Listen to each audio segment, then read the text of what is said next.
Uyazi lento le kagadla nomcineka iwususe kakhulu umsindo leyanto leyana. Abantu-ke base bethatha iy'nhlangothi-ke ngenxa yokuthi kuyaziwa ukuthi ugadla ucheme negcwame elisha bese kuthi umcineka ucheme nokhuzane. Abantu base behlukana ngaleyo ndlela-ke kwathi abahamba nokhuzane bakhombisa ukuseka umcineka bese kuthi abahamba negcwame elisha base besebenzisa ukusaphotha ugadla. Kodwa futhi kukho konke okwenzekile into engiyiphawulile mina ukuthi isiZulu salaba abantu asifani.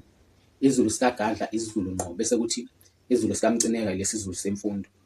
IsiZulu ngqo-ke nesiZulu semfundo akufani ngoba ngokwemfundo kahle hle noma ubani umbhalo lapha asuke ewubekile ku-Google usuke ewubeke ngendlela yena asuka azi ngayo. Kuyenzeka ngokwemfundo abantu bechaze into ngendlela ehlukahlukene bese kuya ngokuthi wena uthathe kuphi wahambisana nakuphi. Kodwa ulwazi o-wrong uyakwazi ulithola ku-Google kodwa uthola ukuthi labhalwa umuntu impela nje ofundile oneziqu. Lapha-ke ezulwini semfundo into engafike ngayinaka kakhulu ukuthi ezulwini semfundo umnumzana akakalwa ngokuthi uganiwe yini izinto ekanjalo.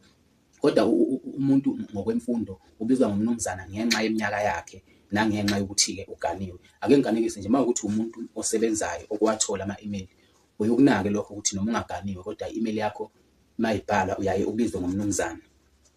Mawukuthi yesingisi ubizwe ngo-Mr. U-Mr-ke uyena umnumzana. Ubizwa ngo-Mr akushintshi uba u-Mr kusukela ungakaganwa uze kube uyaganwa ulokhu waba u-Mr nje into engashintshi leyo.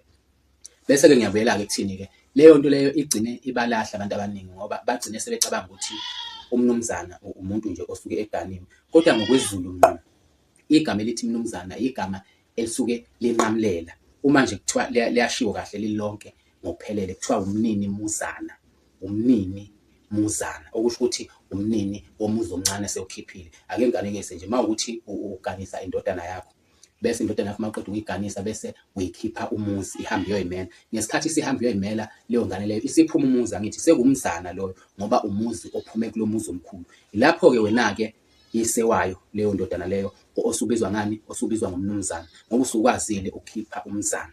Kanjalo futhi mawuganise umuntu wesifazane nakuye kuba kanjalo ngoba usehambile wayogana waphuma naye umuzi noma singesisho ukuthi yena uphuma umuzi phela kodwa ngenxa yokuthi naye usuke wahamba wayokumela komunye umuzi. Lapho-ke sesithini-ke sesithi umnumzana ngoba usukwazile ukukhipha omunye umuzi la omunye umzana. Ilokho-ke sekuthiwa-ke umnumzana-ke ileso sigaba-ke ekudala ukuthi ubizwe ngomnumzana. Kodwa mawukuthi wena uzobheka ngokwemfundo kuzokushaya ngoba ngokwemfundo ukuye umnumzana ngisho ungakaganwa ngisho ukuganwa. Lokho kodwa uyobona mhla usebenza ubhalelwa ama-email afomali ama-email nje afomali ufike ubizwe ngomnumzana ubizwa ngo-Mr yonke lonto le ngisho ukukhulunywa ngawe ngabe uvele ey'ndabeni kuthiwa umnumzana usibanibani kodwa uthola ukuthi awukakaganwa ngisho ukuganwa. Manje le nto ilimaza kakhulu mawuyizela ngolwazi lwemfundo ngoba ulwazi lwemfundo bakhuluma izinto ezahlukene bese uya ngokuthi wena uthathe kuphi wahambisana nakuphi.